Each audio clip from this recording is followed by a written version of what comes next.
Good afternoon, ladies and gentlemen. It is 2 o'clock on, what is today? February the 16th, Wednesday, February the 16th. This is the House Agriculture and Natural Resources Committee. We are now in session. Clerk, call the roll, please. Representatives Cochran. Here. Cooper. Darby. Here. Doggett. Hardaway. Here. Halsey. Here. Hurt. Here. Potts. Reedy. Here. Rudder. Here. Shaw. Here. Todd. Here. Travis. Here. Vital. Wright. Here. Vice Chairman Grills. Here. Chairman Halford. Here. Mr. Chairman, you have a... Thank you very much. Ladies and gentlemen, welcome to House Agriculture and Natural Resources Committee meeting today. Does any member have a special request, anything they'd like to say? Representative Travis, you are recognized. Thank you, Mr. Chairman, and I want to recognize some people from the Philippines here today with us. Thank you for traveling this far to be with us, and they're with the Agriculture Department in the Philippines. So welcome. Thank you.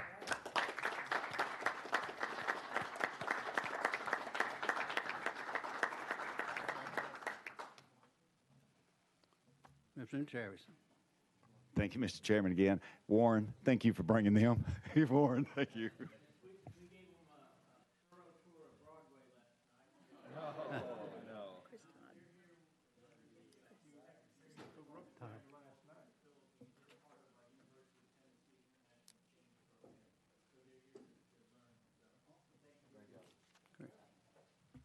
Chairman Todd. Thank you, Mr. Chairman, and I'd like to welcome my county mayor, Mayor Jimmy Harris, to the Ag Committee today. He didn't travel hardly that far, but appreciate him being here. Anyone else with personal orders? All right, we don't have any bills to hear today, but we have several individuals here to give us a report on what they do.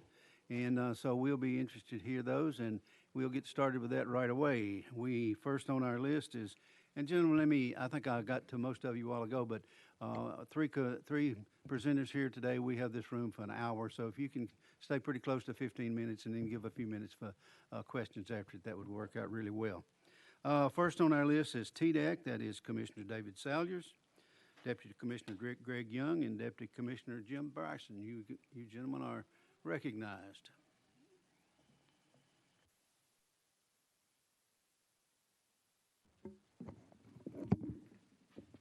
Thank you, Chairman Halford. I am David Salyers, Commissioner of the Tennessee Department of Environment and Conservation. And Chairman and Vice Chairman Grills, we want to thank y'all so much for the invite to be here today. And Chairman Halford, is knowing you for years, I want to express my gratitude for your years of public service, and you've been a model for others to emulate. Thank you, sir, for all the great work you've done. With me today are Deputy Commissioner Young and Deputy Commissioner Bryson. Deputy Commissioner Young oversees our Bureau of Environment. Deputy Commissioner Bryson, Parks and Conservation. And today we'd like to take a brief opportunity to discuss why our department plays a critical role in Tennessee's economy and quality of life. And first I want to say that a big part of that is the passion and expertise of the staff that we have. Let me tell you, these folks are smart. They're mission-driven, from attorneys to landfill inspectors to septic tank inspectors to engineers and park rangers. We are very fortunate to have this team working for us, us Tennesseans. And I want to note that our leadership team continually promotes a culture that Tennessee's economic prosperity is dependent on the quality of life our department strives to provide. And in my recent interactions with industry leaders, and let me tell you, with everything that's going on in our state on economic development, that has been quite a few interactions. But nevertheless, it has become very apparent that a clean environment and a high quality of life are prerequisites for businesses looking to expand in Tennessee or relocate to Tennessee. When they see that our state has an efficient and responsible regulatory system and that we are a solutions-oriented department, it makes a difference. And when they see that we have a world-class system of state parks and natural areas, it makes a difference. When they see that our air is cleaner than it has been since the Industrial Revolution, it makes a difference. Governor Lee, in his State of the State, talked about Tennessee being America at its best. And I certainly share that belief, and it's easy to share because it's true. I also believe that right now, TDEC is at its best, and we owe much of that to our close partnership and common vision that we share with this committee. So thank you for that. And now I'd like to turn it over to Deputy Commissioner Young. Good afternoon, Chairman, Vice Chair. Thank you for the opportunity to be here. Okay. Can y'all hear me now? All right, thank you. My name's Greg Young. I'm the Deputy Commissioner for the Bureau of Environment at TDEC. Chairman, Vice Chair, thank you for the opportunity to be here today. Members of the committee, we are happy to be here before you. One way we try to carry out TDEC's mission to protect human health and the environment is by being a resource and not just a regulator. We're here to serve as that resource. We're here to serve you. We're here to serve your constituents. And being that resource and not just a regulator, it means that we do things like we collaborate, we communicate, and we leverage our expertise and work ethic to really help recruit some of the finest companies in the world to Tennessee. We try to engage really early and often before there are problems and to act honestly and transparently when we encounter issues. A lot of times this just simply means that we need to sit down with folks and give them the lay of the land when it comes to a regulatory framework. We're here to do that. We do seek to find effective solutions that weigh and balance priorities of a broad array of stakeholders, including the General Assembly, federal and local governments, sister agencies, NGOs, and the general public. What has become clear to us through this process is that we must foster a clean environment to have a prosperous economy in Tennessee. The fact that we have and protect clean air, clean land, and clean water is utmost importance to the quality of life that, according to Commissioner Rolfe at ECD, has become paramount to being able to recruit businesses. I'm proud to share that TDEC was front and center when it came to recruiting Ford to West Tennessee. We had a lot of people working hard on that. And please know that folks like Ford and other recruits that we deal with are constantly amazed at our ability to do great work in an efficient and thorough manner, especially when compared to a lot of other states. In this vein, Commissioner Salyers and I often recall one particular recruit that even said, "Wait, are y'all TDEC or are you ECD?" And to be honest with you, we like that. So our balance of economic development and environmental protection is perhaps on best display through one of our cleanup programs that we call the Brownfield Program. You all at the General Assembly passed legislation several years ago that provides a mechanism to address environmental contamination in connection with redevelopment of impacted properties. This statute you passed makes our Brownfield program the envy of many other states. And some specific examples, if you just look around Capitol Hill where you're sitting here today, you can see them. You think about the Sound Stadium. You think about all the redevelopment in the Gulch. You think about the Capitol View development. All those were historically contaminated, impacted properties that the Department of Environment and Conservation had an active role in addressing that contamination to provide for economic development there. Please rest assured that we're carrying this work across the state so impacted properties can be returned to productive and safe use for everything from industrial complexes to neighborhood parks. The next slide that I've got is some statistics, and a lot of times statistics speak for themselves.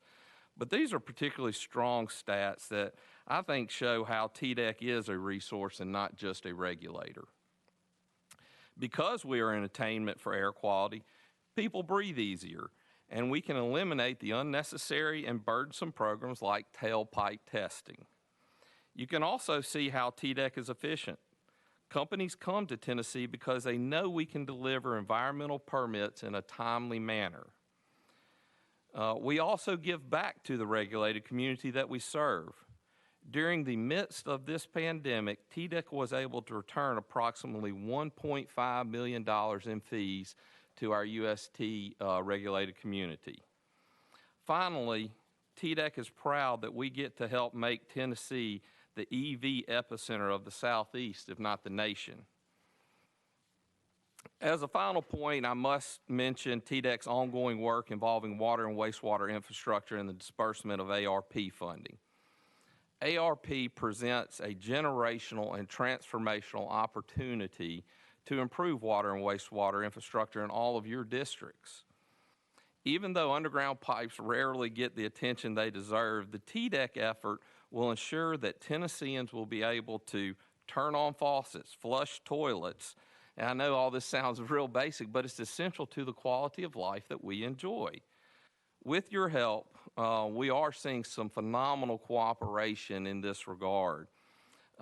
Historically, we've seen a little bit of competition between some water and wastewater providers, but by being a resource to provide incentives through ARP, we actually see these local governments and utility districts working together now to develop improvements to water and wastewater infrastructure that will better serve all Tennesseans.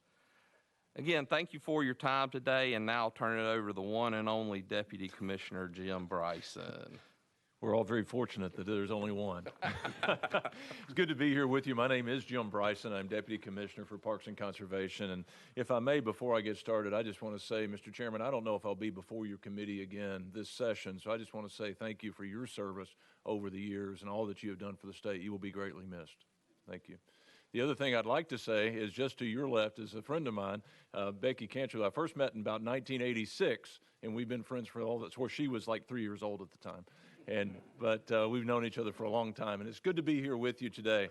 I want to tell you just a little bit about state parks and natural areas, and the first thing I'll tell you is we just got this in hot off the press. This is our new economic impact report for state parks, which shows that Tennessee state parks have a $2.1 billion impact on Tennessee, much of it in rural counties. I'll talk more about that in just a moment. What I'd like to do first, if you don't mind, is just talk a little bit about why state parks are so incredibly important to our state. About 100 years ago, our grandparents enjoyed clean air, clean water, and they could wander all over this state pretty much at will. These lands were open for them to walk, hunt, or fish anytime. Since then, strong leadership in our state has brought a lot of prosperity. As urban centers grew and highways were built and towns across the state expanded, your predecessors set up a system of state parks. And those Tennessee state parks were set up to ensure the beautiful lands and historic sites that define our state and define what we love about this state are preserved for future generations in the midst of all this prosperity that we are seeing. Simply put, Tennessee state parks exist to preserve and to protect scenic and historic sites forever in perpetuity. This is so our grandchildren's grandchildren can experience some of what our grandparents experienced. The clean air, clean water, and beautiful natural places that make Tennessee such an amazing place to live.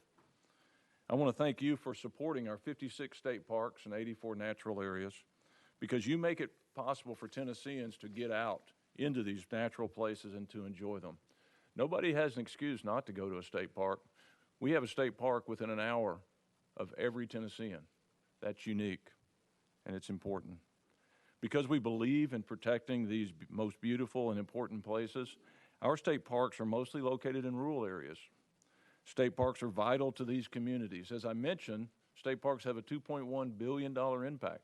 Most of that impact is in our rural areas and our rural communities. In fact, state parks generated about 15,000 jobs last year, supported 15,000 jobs in those communities.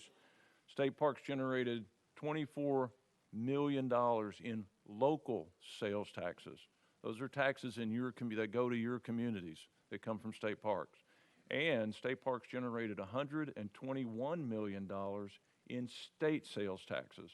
That is twice our appropriation. State parks are a good investment for Tennessee. Your support and good management is why every Tennessean can go to a state park free of charge. We're Tennesseans, we kind of take that for granted. It's always been that way. The truth is, there's only 7 states left that don't charge admission to the state parks. Tennessee's one of them. Thank you for that. The bottom line is that we are all working together to preserve our land, air, and water for future generations. Our grandchildren should be able to hunt, fish, hike, canoe, or just simply sit on a bluff and watch the sunset, just like we do. That is what state parks are about. That's what the Bureau of Environment is about. That's what TDEC is about. Frankly, serving your grandchildren is why you do what you do. We are all working together toward the same goal, preserving the opportunity for our grandchildren's grandchildren to experience the beauty and the majesty of this land that we call Tennessee. That is why we do what we do. Thank you for the opportunity just to tell you a little bit about why I think state parks are so incredibly vital to our state in so many ways. And we appreciate your support and the support that you have given state parks over the years. Thank you, Mr. Chairman. Thank you, gentlemen. I think we have a few questions here, if you have just a minute. Chairman Todd. Thank you, Mr. Chairman. No questions, but just comments. I think the commissioner summed it up quite well with one sentence a while ago. It's TDEC. TDEC right now is at its best. I would have to agree with that. I have worked, as you well know, both in the park system briefly and then with the environmental side many, many moons ago, and y'all are certainly at your best right now. We appreciate what you bring to the state, protecting our natural resources on both sides of that department, and making sure we have a friendly environment in our state that invites people in so they know they have clean water and clean air and the ability to live their life as they see fit. And appreciate what y'all bring. And even on the environmental side, which is where my daily job brings me most of the time, such a tremendous change in the department over a number of years, probably absolutely the best I've ever seen from the standpoint of being customer friendly, trying to educate people as to what the rules are and the regulations are, what the expectations are, and then following through that with proper enforcement when it's necessary. But really appreciate what you do. I've got more confidence in the department now than I've ever had in my whole career. And that's because of you and the folks right under you that are making this happen every day out in the field, all the field offices. Y'all have generated an attitude in the department throughout that I think is very difficult to attain most of the time. But you've managed to do that in a fairly short period of time, I think. And we appreciate what you do. Thank you so much. Thank you, sir. Thank you, Chair. Representative Halsey. Thank you, Mr. Chairman, and thank you, gentlemen, for being here. You had mentioned a term, environmental, it wasn't decomposition, but it was a Contamination. contamination. Yes, sir. What does that entail? What does it mean? Yes, sir. So a lot of times, environmental contamination is a term that means there's some sort of impact caused that could, from chemicals or you name it, that can cause some sort of effect to public health. A lot of times it may be tied to a cancer risk, things like that. But that's usually the environmental contamination is certain constituents and contaminants is what we're referring to. Thank you. And there was another one, historical contamination, I think was a term you used for around Capitol building on some of the works. What does that mean, and what's the composition of that? So a lot of, for instance, around Sound Stadium and that kind of stuff, you had old ways of providing energy and heat to the town of Nashville and things like that was like coal or things like that. And so you'll find just what we call historical contamination that may date back to the early 1900s and that kind of stuff. So it's not something that's created from some recent manufacturing activity. It's just something that's older that may be left over in the ground from some prior activity. Yes, sir. Representative Doggett. Thank you, Mr. Chairman. Gentlemen, I want to say thank you for being here and always for being such a great resource to us as, as legislators. Before coming to the legislature, the TDEC was one of these departments where it was kind of like the boogeyman, to the public, because you never knew. It was a fearful thing to have TDEC come knocking on your door, or to call TDEC with an issue. But since I've been here, the staff, the people that work in your department and your agency have been nothing more than, they're just phenomenal. And each time that I've had constituent issues, they have been addressed in such a way that it eases the constituents' minds when they're not as fearful now to talk with someone, and I'm very appreciative to that, because it makes our lives easier, but it also shows the level of care and concern that you have, from everything from state parks to septic tanks and sewers and everything else that we end up going through. So I just want to say personally, thank you very much for what you do and the effort that you give day in and day out. Thank you, sir. Thank you. Representative Hardaway. Thank you, Chairman, and good afternoon, gentlemen. This question is for TDEC, and there is absolutely no experience, professional, political, or personal, that's generated this question. I want to get that clear. But there's been a lot going on in Congress about conflict of interest. You've worked closely with the Ford Motor Company for the Opal Blue City, whatever it is. So do you have policies in place? And if you know, does ECD have policies in place, conflict of interest policies, that would keep a legislator or employee from engaging in, and we're just talking about publicly traded companies, but I guess there could be conflict of interest in other areas, but I'm merely asking about publicly traded companies, equities. Yes, sir. We do have those in place. I could certainly ask our general counsel to come up and describe it in more detail, but annually we go through ethics, conflict of interest training, and we take it very, very seriously. So in the department, and that's something that we're going to continue to take seriously. Yeah, I think I'll add to that executive order. I think it's 2 that clearly defines what, as far as administrative agencies, what our role can and cannot be. It's very clear. All right, and Mr. Chairman, if I may, I want to be balanced, okay? So Quickly, sir, quickly. all right, Commissioner Bryson, tell us about your coordination, your department with the Department of Ed.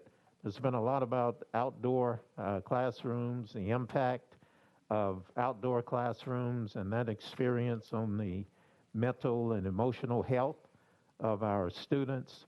How has your department contributed to that through collaboration?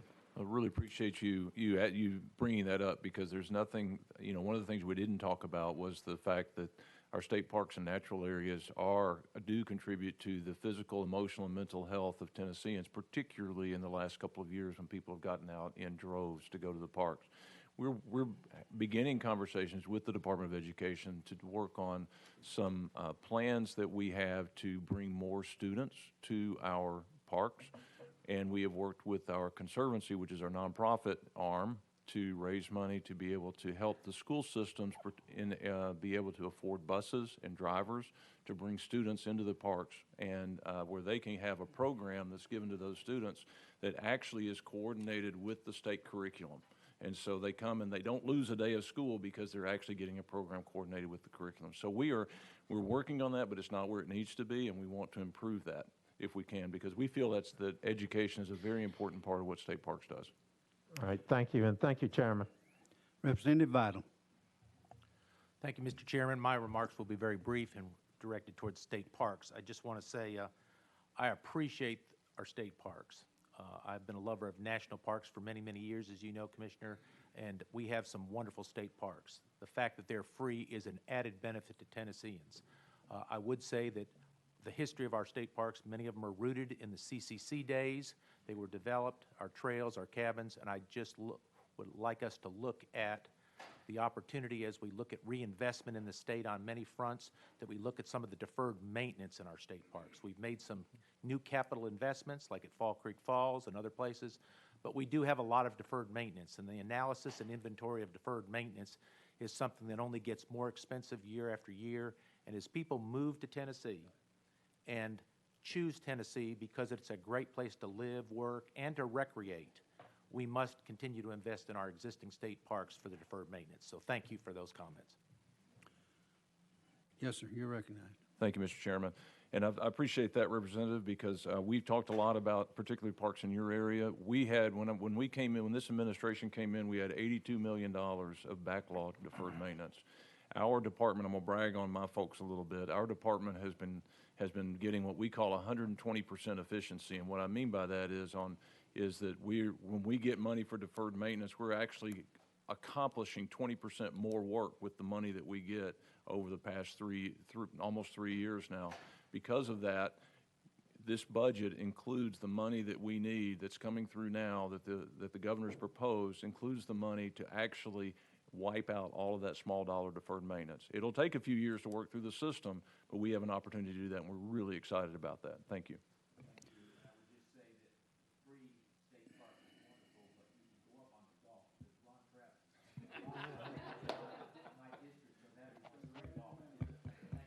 Thank you, gentlemen, for being here. It's obvious that your presentation was well given and well received by the questions that have been asked here. So we appreciate you being here and what you have done for the state of Tennessee. Thank you very much. Thank you all. Ladies and gentlemen, next on our list is Executive Director David Blackwood with the West Tennessee River Basin Authority. And I saw him a few minutes ago. I said, this is kind of like Old Home Week for you, isn't it? Because the gentleman that just left the mic there, Mr. David Salyers, was the previous Executive Director for the West Tennessee River Basin Authority. So it's Old Home Week for them. So.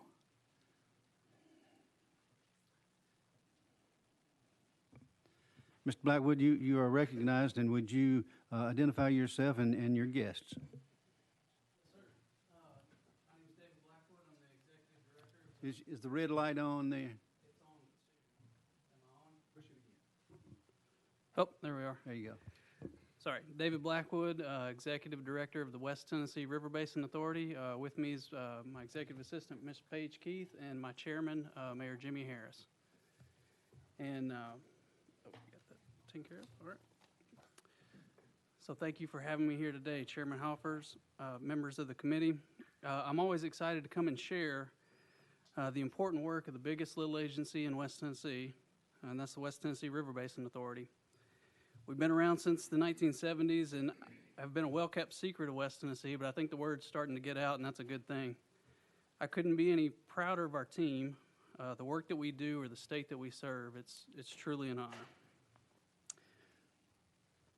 For those of you who are unfamiliar, the West Tennessee River Basin Authority is a watershed management agency servicing 20 counties in West Tennessee. We're governed by a board of directors and housed under the Department of Environment and Conservation. Our mission is to preserve the flow and function of the rivers and streams in West Tennessee. This work is accomplished by our staff using floating excavators, airboats, chainsaws to remove log jams that are constantly trying to clog our waterways. We also maintain 140 lakes, and we operate a beaver damage management program that protects county roads at more than 125 locations. We're fiscally efficient and we partner well. Through partnerships, we've averaged over $12 million in project work in each of the past 2 years, and we're set to grow beyond that with an opportunity for $60 to $100 million of work in the next 3 to 5 years. With an annual state allocation of $3 million, that's a leverage of 5 to 1 for anybody taking notes. That's a pretty big impact to the state. And even though we're small, we have a big footprint. We see ourselves as a resource for Tennessee. We support other agencies in response to natural disasters whenever they occur in an intersection with water. Recently, we've helped remove debris from Reelfoot Lake after the December tornadoes, and we help evacuate residents in Waverly during the flood on Trace Creek. Our technical staff lead research projects and review water issues from regional scales down to the smallest personal levels, where we'll actually go to private properties and help them address erosion issues in our area. I would like to share 3 projects that highlight our positive impact for ag and natural resources. The first is the White Oak WMA in Hardin County. This was the largest restoration of a failed channelized system in Tennessee.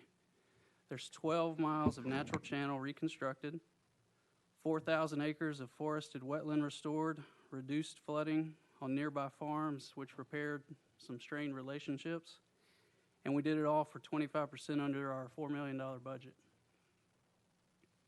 Our next project is the Middle Fork Bottoms in Madison County. Here we created 3,000 acre-feet of floodwater storage along the Middle Fork River and provided hundreds of acres of waterfowl refuge habitat. We built 5 miles of paved walking trail on a property that's roughly the size of Central Park, serving Jackson, Tennessee and the surrounding area. We made an impact to flooding, water, and the quality of life for the community. Lastly, we have the Tiptonville Pump Station. This is a stormwater pumping station that can move 46,000 gallons of water every minute over the Mississippi River levee, and it protects agricultural property in the town of Tiptonville during floods. We actually had to turn it on before it was 100% complete, and I'm happy to report it worked well. Mr. Chairman, you asked to hear issues that our agency is facing. And I would say life is good at the WTRBA. We have an amazing team and good community support, but there is an issue with particular consequences to our water infrastructure. And that issue is growth. Growth is good for Tennessee, but it brings challenges. As we grow as a region and a state, we need to grow smart. New developments will increase runoff and new infrastructure will be built, while we're trying to repair old infrastructure that's sometimes fallen apart beneath our feet. This brings me to an effort that's critical if we're going to grow wisely: outreach and education. Growing wisely for me means helping communities and landowners be more prepared for floods. There's a gap between available resources, technical assistance, and the communities that need both. This disconnect is wider for rural communities, but it exists everywhere. It's understandable because life's busy and we work with the resources we have, but the cost of this disconnect is significant. If we combine flood damages and deferred maintenance, stormwater is a $500 million issue annually in Tennessee. We hear a lot about resilience, but most of the programs out there are reactive. Receiving help usually requires proving a problem already exists, and fixing problems after the storm is important. It's critical. We have to help communities, but we should be stopping problems from happening too. An ounce of prevention is worth a pound of cure. The opportunity for true resilience exists by educating the right people in the best way how water and infrastructure can coexist. The right people are tradespeople, landowners, and community leaders who fund, build, and maintain our systems. And the best way to train is through experience. One of my memorable experiences was a day in 2014 when I stood at a roadway and watched a 7-inch flash flood wash away a culvert. It didn't happen in the way I expected, and as a civil engineer, I felt like that's something I should understand. And it shouldn't surprise me, but it did, and it made me take note and start to really observe the bigger picture of floods and failures and how these things happen. Each year brings new challenges and lessons, and every new storm has me holding my breath for issues that show up every year, like clockwork. Requests for assistance have grown, for technical assistance has grown over the years, and I often think, wouldn't it save everybody a lot of time and money if there's a way to share information in the way I received it by observing it happen? It's hard to catch a flood in action, but what if we could create one whenever we wanted? What if we had a place where we could build a road and create a flood to wash it away? True learning happens from doing and seeing, and it has to be more than a booklet in a classroom. We've been working with our partners at the University of Tennessee Institute of Agriculture to combine our knowledge and resources to help develop the Water Education and Training Center, or WET Center. It's a place for water resources tradespeople and professionals to learn about dangerous topics in a controlled way. It's a hands-on facility with reservoirs, pumps, heavy equipment, and tabletop models. It's a perfect mix of science center, an engineering lab, and a giant sandbox. The WET Center has been through several rounds of concept design and a detailed feasibility study. The facility you see here is about much more than culverts. It's a place where you can learn about concepts, you can observe them in action, then you can walk out the back door and put your knowledge to the test. Lessons learned here will stick. The WET Center will save lots of money, frustration, and even more importantly, lives. We don't expect firefighters to show up on their first day and understand how to best fight a fire. They're specialized centers that allow them to learn, practice, and test it. Same is true for many professions, so why should we accept less when it comes to our rivers and roads? I can't emphasize the importance of this program enough, and I know time's a precious commodity, so I'll end here, and I want to thank you again for all that you do, and I'll be glad to answer any questions. Thank you very much for your presentation. Representative Todd, you are recognized. Thank you, Mr. Chairman. I appreciate you being here today. Appreciate your presentation, and there's a lot of information in a very short period of time. And I want to also congratulate the commissioner. He could not have found a better replacement for himself, having run that authority for a number of years. And the background you bring to this gives me a lot of confidence when I'm out talking to the public about these problems. And one thing you kind of alluded to that I think I'd want to point out a little more specifically is there's an interface between public water and private land. And I deal with it every day. You deal with it, obviously. But most people don't think about it until it's their property. There are a lot of people that have a home or business on the edge of a creek or a stream, and that water in that channel may belong to everybody. It does. All the runoff that gets into it comes from everybody else upstream, but their property goes out in the stream usually. And so working in that environment is kind of a difficult situation. You know, the homeowner's not the cause of a problem of erosion most of the time. It's the volume and velocity that's coming down. And so you guys provide, I know, such a valuable service to deal with that particular interface, among other things. And just want to point that out. It's extremely valuable. And then what the experience you bring to the table, watching these storms, going out and seeing what happens during a rain event with a culvert, with a bridge, whatever it might be, is extremely valuable. And plus all the experience you have in development. You with a civil engineer background and your professional career, how it's taken you down a very unique path. You have a background that can look out for developers, builders, homeowners, business owners, and how they need to operate on their own property, but then educate them and work with them to make it the best possible interaction. And I really appreciate that. You really give me a lot of confidence in our community and the surrounding communities, and I appreciate what you bring to the table. Thank you. Thank you. Representative Grills. Thank you, Mr. Chairman. And thank you, Mr. Blackwood, for being here and for all that you do. So often we take for granted when a storm comes through and the trees are laid over, whatever it is, they fall into the river, the waterways. They wash down to the ditch, and they find them a bridge. They build a dam there. Who gets those out of the way? And this guy right here and his team, they're the ones who keep those bridges clean and operational. Personally, as a farmer, I want to thank you for what I do, because you keep the water off of us when it dams up and builds back on us. And the people in my district especially, I know Representative Darby and Representative Hurt, Representative Todd, we all have a lot of farmers out there that really appreciate the work you do. And I'm just here to support you and tell you how much I appreciate it publicly.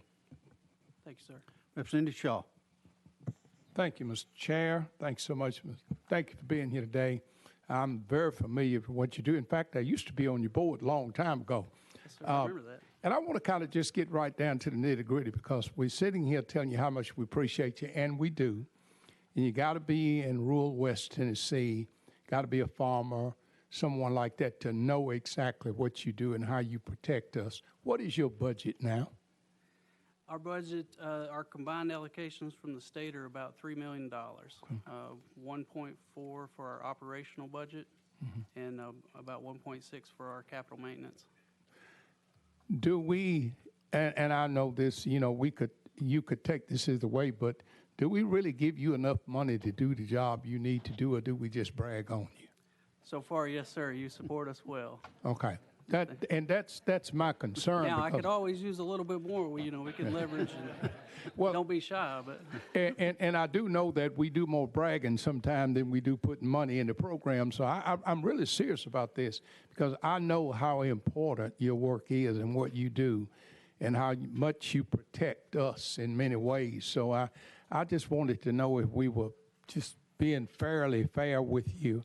Never going to give you all you want, but we just want to make sure that we're treating you like you need to be treated because of what you do, and thank you so much. Yes, sir. Thank you. Thank you. Thank you, sir, for being here, and we enjoyed it very much. Look forward to you coming back sometime. So Thank you for thanks for the having me. job that you do. Yes, sir. Thank you. Next on our list, ladies and gentlemen, is Mr. Chairman George McDonald. He is with the Tennessee Corn Promotion Board. Sir, you may come forward.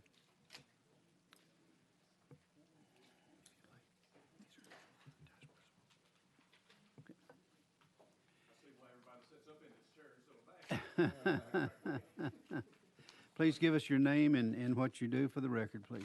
I'm George McDonald, Chairman of the Tennessee Corn Promotion Board. I'm a farmer from Smith County. Mr. Chairman, we want to thank you for inviting us to share with you today a little bit about what the Tennessee Corn Promotion Board does, what economic impact it has here in Tennessee, and how corn affects every one of us sitting in this room and every one of us in this state. The Corn Promotion Board consists of members. It goes from Obion County. Our most eastward member is from Granger County. We have an executive director who's with me today, Ms. Carol Reed, sitting back here. Those from West Tennessee probably know Carol. And for those of you who are maybe not as familiar with the Corn Promotion Board, in 2018, the legislature set forth the process that we as corn farmers could vote to assess ourselves a fund to promote this board, and to have it passed by a large majority. And that assessment that we as corn growers pay is 1 cent per bushel for every bushel of corn that we sell. And this is set forth by Tennessee law that the Department of Ag is who collects this money. The Corn Promotion Board is to finance programs such as research, education, market development, marketing, advertising, and other methods that to promote the increased production, consumption, use, and sale of our corn products. In Tennessee, we have about 3,200 corn growers. In Tennessee, corn is grown in about every county to some extent in Tennessee. Our 5 largest counties are in northwest Tennessee, and those counties grow about 330,000 acres of corn. In Tennessee, there are 33 counties that produce over 5,000 acres of corn in each county. There's 37 counties that produce between 1,000 and 5,000 acres of corn, and the remaining 25 counties produce each about 1,000 acres of corn or less. So what's impact we have? Well, in Tennessee this last year, according to NASS, we produced a little over 163 million bushels of corn. Those of you probably know a bushel of corn, 56 pounds.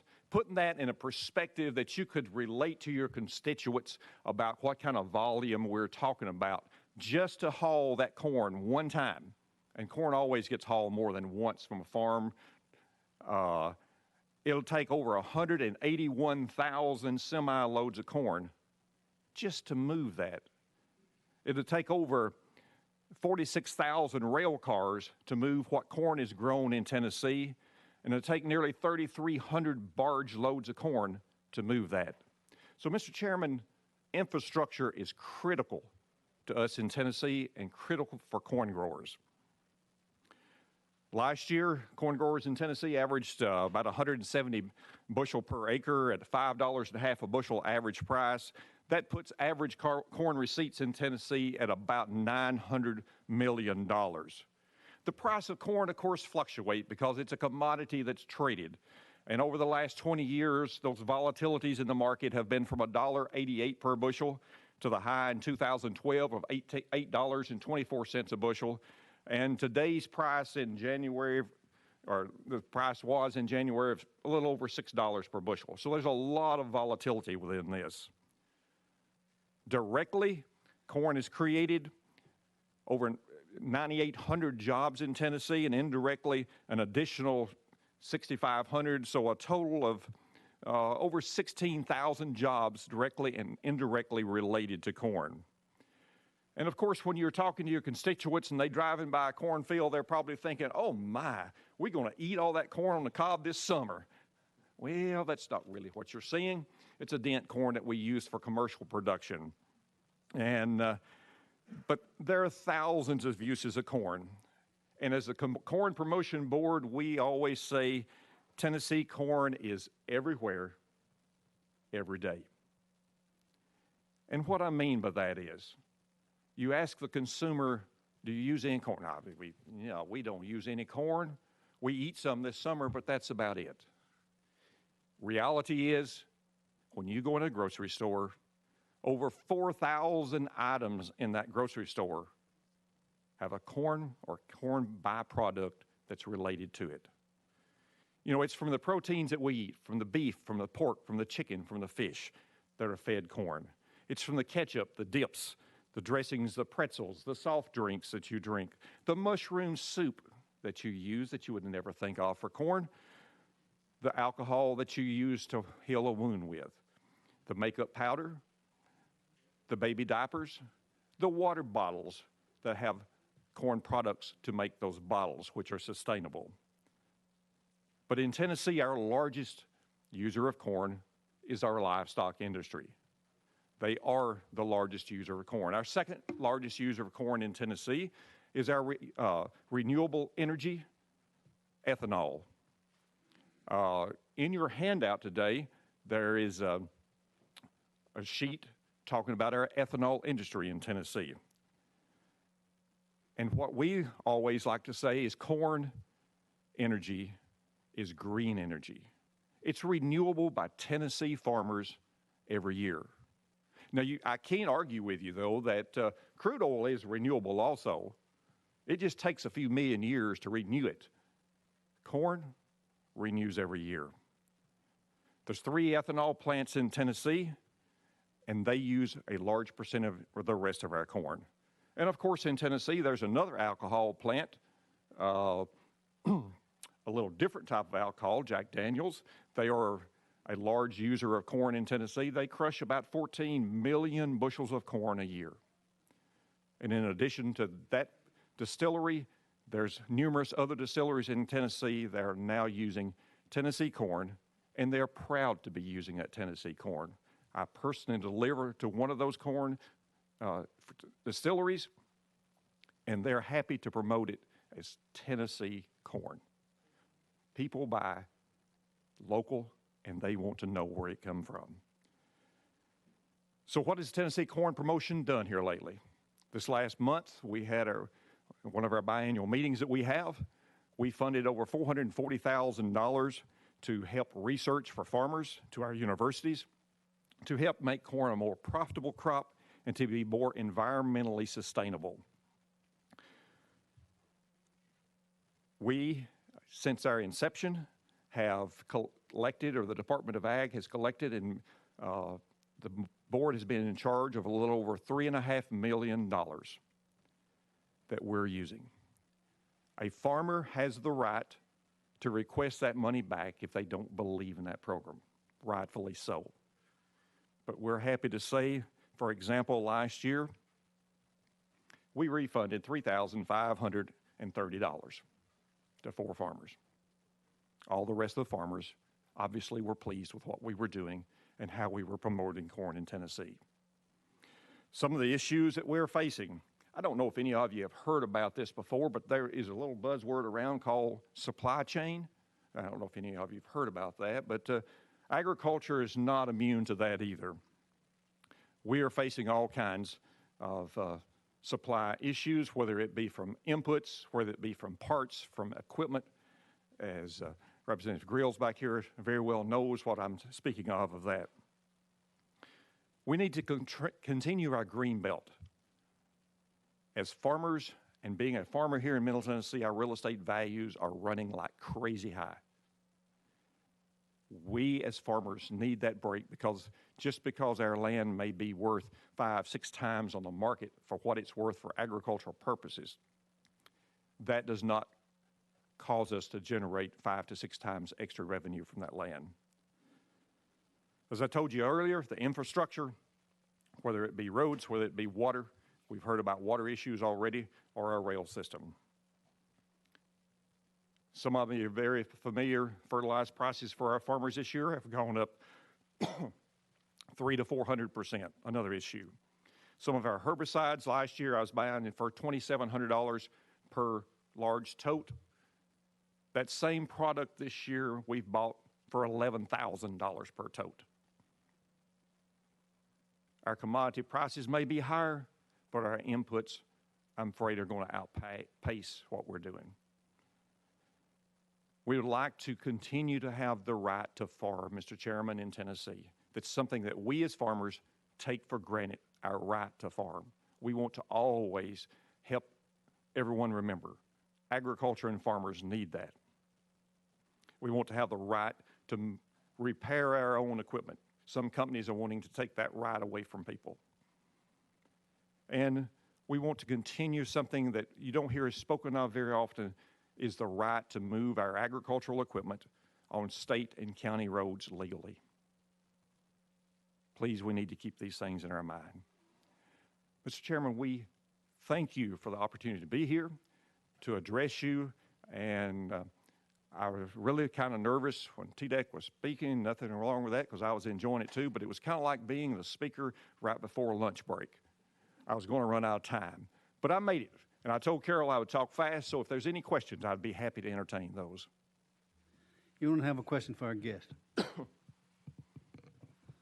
Seeing none, we appreciate you being here. You're very, very informative. We've had some good sessions this year, and I think lots of us have learned a lot of things. So we appreciate you being here. Come back to see us sometime, all right? We'll do it. Thank you so much for your service from each and every one of you. Appreciate it.